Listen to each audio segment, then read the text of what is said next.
Now, we'd never call any of the monsters we cover on this channel normal, but some of their motives are so creepy that you just can't believe that's why they did it. In this super disturbing case from the UK, two sisters were happily celebrating a birthday when a total sicko came out of the darkness and tried to use them to complete a bizarre ritual. But why and how could this happen? Well, brace yourselves because this one gets extremely weird. Ready? Let's take a deeper look. June 5th, 2020 was supposed to be a really great day for two very close sisters. Bibaa Henry was a mature student who'd spent a lot of time helping people suffering from Alzheimer's. Nicole Smallman was in her 20s and a very talented photographer. They both lived in London, England. On June 5th, 2020, they must have been feeling pretty good about how things were going. The restrictions of the first lockdown due to the virus had just been lifted. And even better, it was Bibaa's 46th birthday.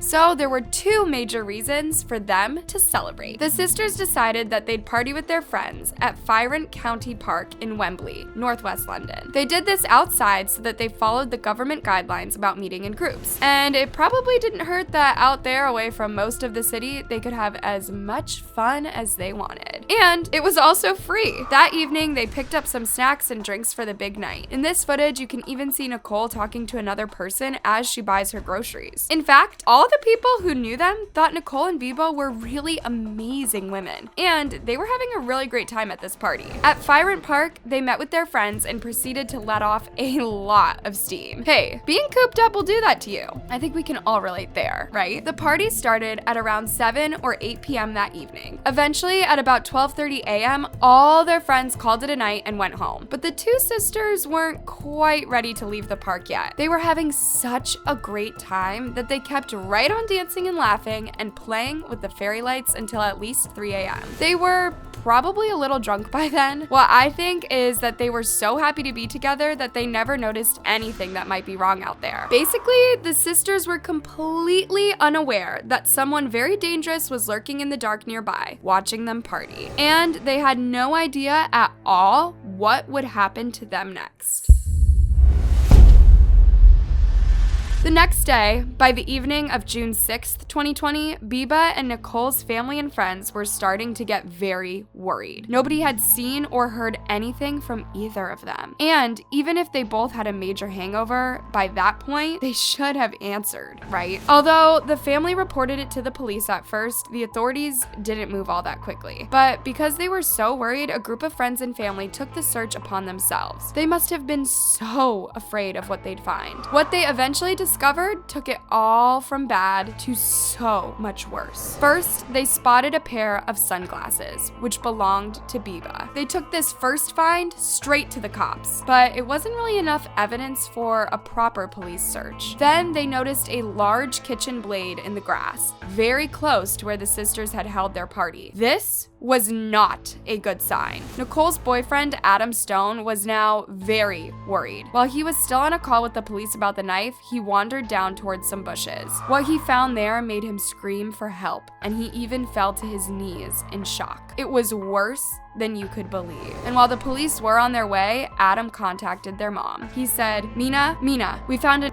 Mina, I'm going to need you to sit down. I found them, but they've gone. Adam had found Bibaa and Nicole's bodies in those bushes, below the hill where they'd had their party. Their clothes had been removed and they were lying top to toe and they were intertwined. That's super creepy. Someone had tried to hide them there. Can you imagine all those people walking by who never knew? That's so scary. The scene was also covered in that didn't belong to either sister. It was recorded as belonging to an unknown male, and it was clear that their attacker had somehow received a major injury during the struggle. This makes sense, although poor Bibaa never really saw who came out of the dark at her. It was pretty clear that Nicole did everything she could to fight back. Once she realized she was being attacked, she kicked and punched until she was overwhelmed by multiple injuries. The attack was described by the police as frenzied. At least an injured suspect is a great lead, but only if you know where to start looking. Over the next month or two, the police began to narrow down their suspects. The one thing they were totally sure of was that the sisters did not know the person who had taken their lives that night. So who could it have been? And why would a total stranger do something so awful to them? Honestly, strangers ending the lives of other strangers is still super rare. According to recent figures on homicide from the Office for National Statistics, 6 out of every 208 women in March 2019 had their lives ended by a stranger, which is way less than even 3%. Which is even scarier in some ways, isn't it? The danger is usually a lot closer to home. So random attacks like this are rare, but also totally terrifying whenever they happen. But Bibba and Nicole obviously felt very safe together, surrounded by those fairy lights. And it wasn't long before the police started to close in on their suspect. It would turn out to be someone totally creepy. And it's safe to say, extremely sad, deluded, and dangerous. So you remember all the DNA evidence that was left all over the park? That was a huge help. After just about a month of searching, the police moved in on a prime suspect. The guy's name was Daniel Hussein. It's me. Hands on your head. Stay where you are. You're under arrest, all right? Don't you love how polite British police can be? Anyway, he didn't resist that taser, and so they had him ready for questioning. Have any injuries? Yeah. The wrists from the cuffs? No. Oh, is this the interview? The injuries on your fingers. What happened there? And you notice that he never even questions what this is all about. Of course, they'd noticed that very suspicious cut on his hand. He claimed it was because of a robbery, but he'd never reported it because it never happened. Later, the police found very clear footage of him at a hospital the day after Bibba and Nicole vanished. He was getting his injured hand checked out. The cut was so bad, they were going to refer him to a plastic surgeon. But the evidence against him was looking really conclusive. He'd also been spotted on video going into the same park where the sisters were. He'd been staying there for almost the whole night. So there was plenty of solid evidence once they started looking. Perhaps the creepiest bit of video they had shows him buying a block of very ordinary kitchen knives at a local supermarket, knowing what he wanted to use them for just gives me a horrible chill. FYI, in the UK, they check your age before you can buy blades like this. He had to show his face and ID. So there's totally no doubt that it was him. And after he spent that night in the park, they had footage of him returning to his house. He has a coat wrapped around his waist to cover up because that nasty cut he got, and the struggle with Nicole had obviously drenched his pants in blood. But why would he do something like this? He had never met Bibba and Nicole before. What on earth made him decide that this was a good idea? Well, he totally confused fiction with real life, and he made a dark deal that sounds totally insane.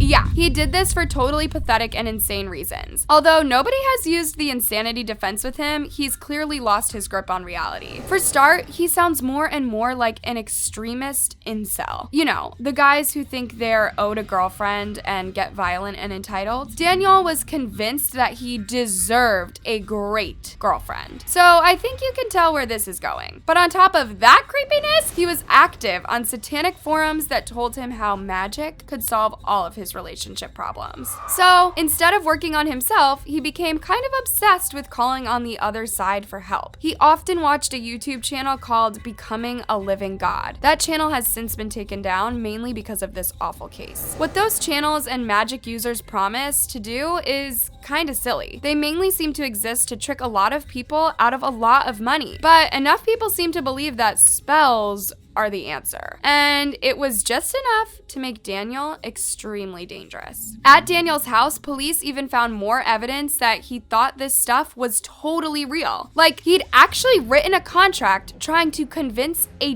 demon to help him get a girlfriend and to win the lottery. He'd signed it in his own blood, too. He believed that if he 6 women every 6 months, all of his wishes would come true. He'd signed this horrible promise and even left a space for the creature to add his or her signature to. Notice there's a blank space there? Like, I guess that entity couldn't find a pen or whatever. Anyway, he'd even bought some lottery tickets, and these were found with the contract. By the way, these were not winning lottery tickets. Frankly, I'm not that surprised. Don't demons have better things to do? He'd also asked the demon to help him get away with it, so yeah. Guess he really did something wrong there, but he's pretty unimpressive. So what happened to this creepy loser in the end?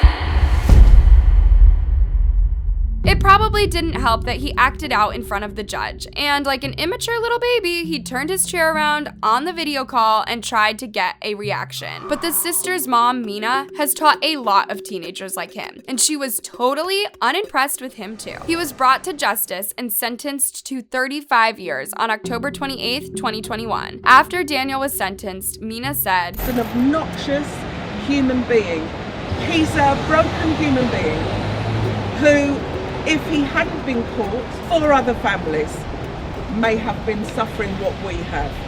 Well, he ain't out there now." The police were totally convinced he'd do this again if he could. And like their mom says, it's a relief that Daniel didn't get the chance to hurt anyone else. He's locked up now and hopefully forever. But Nicole and Bibaa's last moments must have been so terrifying. I can't even imagine it. There was a vigil for them in August. Lots of people attended, and they were really furious that something like this had happened, especially at such a public place. They had a right to be here. They had a right to dance if they wanted to dance. And they had a right to go back home safe. But all the same, I'd recommend being very cautious about walking around in the dark. There might just be a sick mind out there who's made a deal with the dark side to win the lottery. So, what do you think about this case?